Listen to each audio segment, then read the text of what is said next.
That was the so-called Black National Anthem that was played last night at the Super Bowl. May I just say, I mean, it's a lovely song. Wasn't it Andra Day did a great job. She sang it very well. They had a lovely choir, and it was it would have been great for church. And I don't have any problem with them singing it last night. The only problem I have, ladies and gentlemen, and welcome back to the program, is that this is the Black National Anthem, and they wanted everybody to stand up and sing the Black National Anthem. I don't think a lot of people stood up, and that enraged Congressman Steve Cohen, who then took to Twitter. And Congressman Cohen is a white man who represents a majority black district in Memphis, Tennessee. Many of our KWAM listeners are in that district. And he was very upset because, quote, people did not stand up for the Negro National Anthem. And, Congressman, I don't think you're allowed to say that word, but that aside, it has caused a national uproar. It's the lead story over on Fox right now. So I knew we had to bring in our good friend, morning show host at KWAM, Ben Dieter, to talk about this. Ben, good to have you with us. Todd, this is my congressman. You're in District 8. I'm over in District 9. You get the Republican, I get the radical progressive. Wow. It's unfortunate. So Cohen's all upset because people did not stand.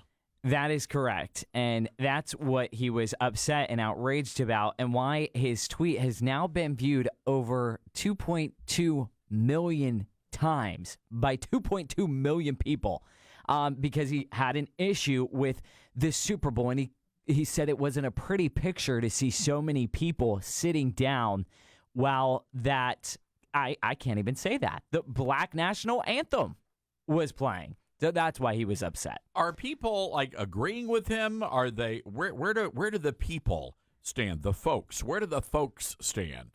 Well, I mean, the 1619 Project people, they are very behind Steve Cohen, because they think that, listen, you were saying there is one national anthem. It does not see color. Well, the 1916 Project and people like Steve Cohen say that the national anthem is actually the anthem for white people, because it was written by a slave person. That is their thinking. So this is to balance it out by having a black national anthem. That's what you heard last night. What about the Mexican national anthem, great question. The Hispanic national, or the Asian American national anthem? They don't matter. They don't matter? That was in the halftime show. Don't we have some Pacific Rim players too? Yeah, we got some island players. What about their anthem? Well, Todd, what did you think about Reba McEntire's? I love Reba. Yeah, she did great, didn't she? Dylan, let's get Reba's national anthem up sometime. Let's grab that. So, obviously, a lot of people are very upset with Congressman Steve Cohen, who is a white Jewish dude. And he's been getting a lot of blowback as being called a racist. I mean, you are literally dividing the United States of America in a moment where most Americans would put their hands over their heart and pledge allegiance to this country. You are encouraging them to do the very opposite. So he's in a lot of trouble. And the thing is, as you pointed out, he represents a majority-minority community in Memphis, Tennessee. And there are no fans of this guy. Why? Well, because he's a white dude. He's the wrong messenger for this narrative.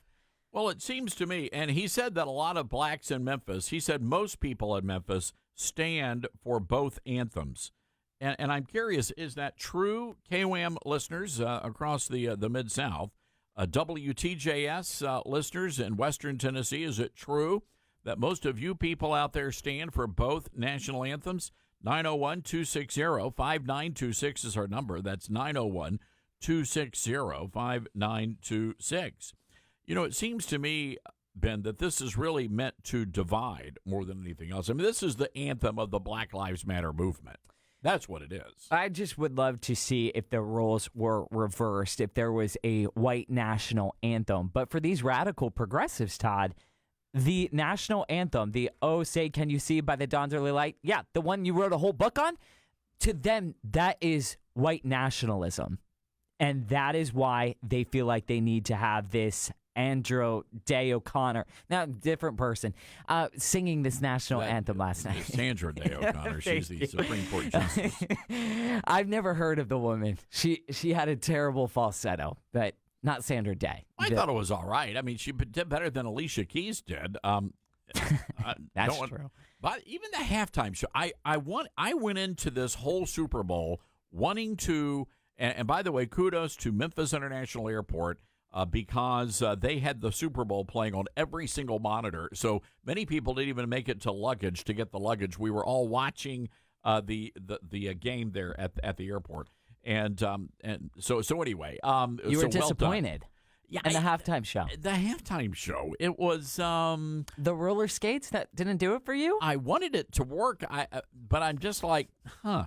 And it was an usher. He took his shirt off, and I'm just saying, I think there were abs there at one time, but they weren't there last night. I'm just okay. I'm not sure. He wasn't Adam Levine for Maroon 5, is what you're saying. I have no idea who that was or is, but yes, so that's. Yeah, it was weird.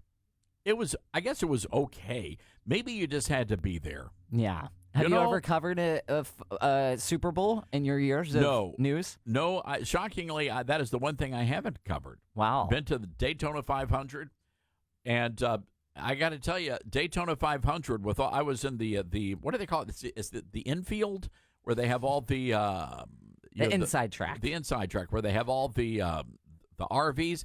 It was kind of like the PGA's Waste Management Golf Tour. 3 days of that. Lots of drinking going on. But wow.